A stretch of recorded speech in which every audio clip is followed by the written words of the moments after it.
یا اللہ، رمضان کا بابرکت مہینہ شروع ہو رہا ہے اور ہم آنسوؤں کے ساتھ تیرے حضور کھڑے ہیں۔ یا اللہ، اپنے فضل و کرم سے عمران خان کو کامل صحت عطا فرما۔ یا اللہ، اس کے جسم کے ہر درد کو شفا میں بدل دے، اس کی کمزوری کو طاقت بنا دے۔ یا اللہ، اس کی آنکھوں کو مکمل شفا عطا فرما، اس کی نظر کو بہتر اور مضبوط کر دے۔ یا اللہ، تو بڑا رحم کرنے والا ہے، اپنے محبوب صلی اللہ علیہ وسلم کے صدقے اس پر خاص کرم فرما۔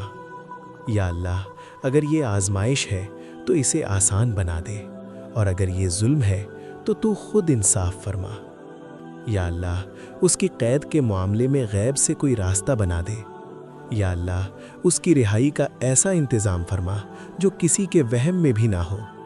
یا اللہ، اس رمضان کے صدقے اس ملک کے حکمرانوں کو عقل عطا فرما، ان کے دلوں میں خوف خدا پیدا فرما۔ یا اللہ، عمران خان کو عزت کے ساتھ آزادی عطا فرما، اس کے صبر کو ضائع نہ فرما، اس کی دعا قبول فرما۔ آمین یا رب العالمین۔